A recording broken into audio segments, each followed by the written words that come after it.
With deep gratitude in our hearts for our spiritual master Srila Prabhupada, let's dive deep into the divine journey of Bhagavad Gita.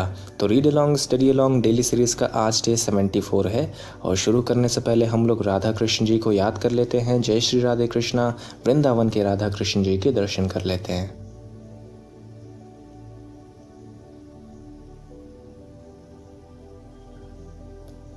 हाँ जी, तो हम लोग chapter 2 पढ़ रहे हैं, अध्याय 2 गीता का सार, और इसमें आज हम लोग श्लोक नंबर 45 पढ़ेंगे, जो कि कुछ इस प्रकार है। त्रैगुण्य विषया वेदा निस्त्रैगुण्यो भवार्जुन निर्द्वंदो नित्य सत्वस्थो निर्योगक्षेम आत्मवान। इसका अर्थ है, वेदों में मुख्यतः प्रकृति के तीनों गुणों का वर्णन हुआ है। हे अर्जुन, इन तीनों गुणों से ऊपर उठो, समस्त द्वैतों और लाभ तथा सुरक्षा की सारी चिंताओं से मुक्त होकर आत्मपरायण बनो। इसका तात्पर्य है, सारे भौतिक कार्यों में प्रकृति के तीनों गुणों की क्रियाएं तथा प्रतिक्रियाएं निहित होती हैं। ये तीन गुण क्या हैं? सत्वगुण, रजोगुण और तमोगुण। और इन तीनों गुणों के बारे में हम लोग डिटेल से पढ़ेंगे चैप्टर नंबर 14 में। ओके। इनका उद्देश्य कर्म फल होता है, जो भौतिक जगत में बंधन का कारण है। तो इस बात को आप समझ रहे हैं, अगर हम इन तीनों गुणों की क्रियाएं तथा प्रतिक्रियाएं से अफेक्ट होंगे तो ये हमको भौतिक जगत में बांध कर रखेंगे। इसीलिए श्री कृष्ण जी कह रहे हैं कि तुम इन तीनों गुणों से ऊपर उठो। वेदों में मुख्यतः सकाम कर्मों का वर्णन है, जिससे सामान्य जन क्रमशः इंद्र तृप्ति के क्षेत्र से उठकर आध्यात्मिक धरातल तक पहुंच सकें।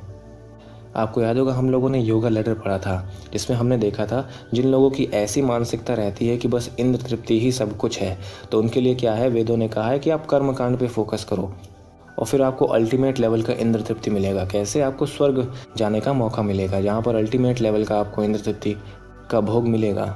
लेकिन हम सब जानते हैं वो रियल हैप्पीनेस नहीं है, इसलिए फिर से वो नीचे आ जाता है। लेकिन ऐसा करने के बाद उसको वेदों पर विश्वास आ जाता है, तो ये एक बढ़िया रिजल्ट है।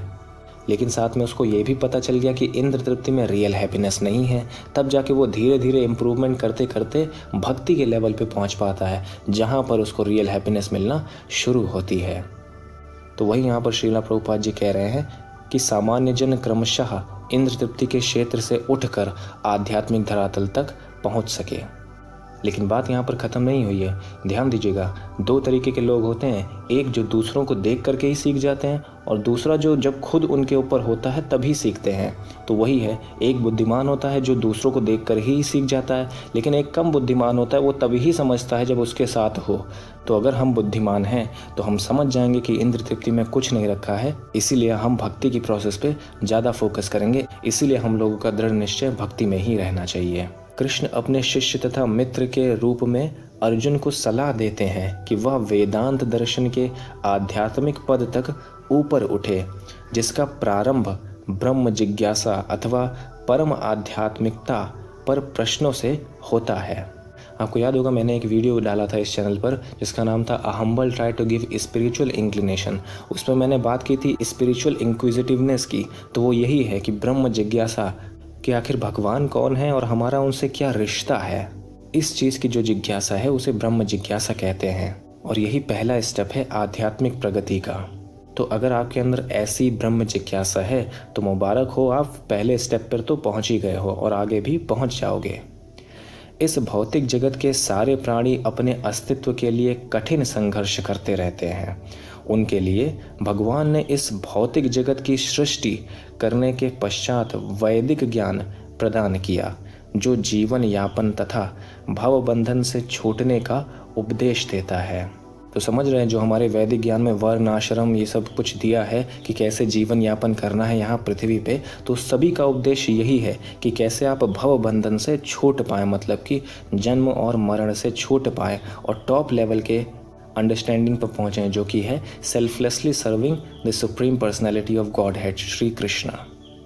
जब इंद्र तृप्ति के कार्य यथा कर्मकांड समाप्त हो जाते हैं तो उपनिषदों के रूप में भगवत साक्षात्कार का अवसर प्रदान किया जाता है। ये उपनिषद विभिन्न वेदों के अंश हैं। उसी प्रकार जैसे भगवद गीता पंचम वेद महाभारत का एक अंग है। उपनिषदों से आध्यात्मिक जीवन का शुभारंभ होता है, तो हम लोगों के आध्यात्मिक जीवन का भी शुभारंभ भगवद गीता से हो रहा है, जो कि श्री भगवान के मुख से निकली है। तो हम लोग डेफिनेटली बहुत भाग्यशाली हैं कि हम लोग भगवद गीता पढ़ पा रहे हैं। जब तक भौतिक शरीर का अस्तित्व है, तब तक भौतिक गुणों की क्रियाएं प्रतिक्रियाएं होती रहती हैं। मनुष्य को चाहिए कि सुख दुख या शीत ग्रीष्म जैसी द्वैताओं को सहन करना सीखे और इस प्रकार हानि तथा लाभ की चिंता से मुक्त हो जाए। मतलब भौतिक शरीर है तो सुख दुख तो होगा, द्वैत ये सब लगे रहेंगे, कभी अच्छा कभी बुरा, ये सब होता रहेगा। लेकिन अगर आपको ऊपर उठना है तो इन द्वैतताओं को सहन करना सीखना होगा। तो जब सुख मिले तो बहुत ज़्यादा खुश ना हो जाएं, और जब दुख मिले तो बहुत ज़्यादा दुखी ना हो जाएं। हमें दुख के साथ साथ सुख को भी सहन करना होगा। हम यूजुअली ऐसे सोचते हैं कि हाँ हमें दुख को सहन करना है, नहीं, हमें सुख को भी सहन करना है, तभी जाकर के इन दोनों द्वैताओं से ऊपर उठ पाएंगे। जब मनुष्य कृष्ण की इच्छा पर पूर्णतया आश्रित रहता है तो यह दिव्य अवस्था प्राप्त होती है। मतलब श्रीला प्रभुपाद जी ये भी बता रहे हैं कि ये कैसे होगा, कि जब मनुष्य कृष्ण जी की इच्छा पर पूर्णतया आश्रित रहेगा। हाँ जी, तो आज है संडे 19 जुलाई। चलिए नज़र डालते हैं इस वीक की कंसिस्टेंसी रिपोर्ट पर। तो इस वीक में यानी डे 67 टू डे 73 अभिनव वशिष्ठ जी और Rohit Yadav ji 7 out of 7 days consistent रहे हैं, यानी 100% कंसिस्टेंट रहे हैं। वहीं Saurabh Yadav ji 6 out of 7 days consistent रहे हैं, आप केवल एक दिन कंसिस्टेंट नहीं रहे हैं।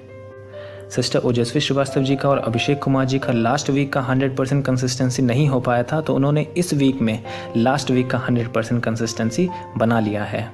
और इसी तरह मैं आशा करता हूँ कि इस वीक का भी आप लोग 100% कंसिस्टेंसी बना लेंगे। तो अगर आपको कुछ सजेशंस या फीडबैक देने हैं तो आप इस ईमेल आईडी पर दे सकते हैं। तो अच्छी संगत करो, श्री कृष्ण जी का नाम लो या अपने भगवान का नाम लो, चैंट करो, हैप्पी रहो, chant and be happy. Hare Krishna. Thank you.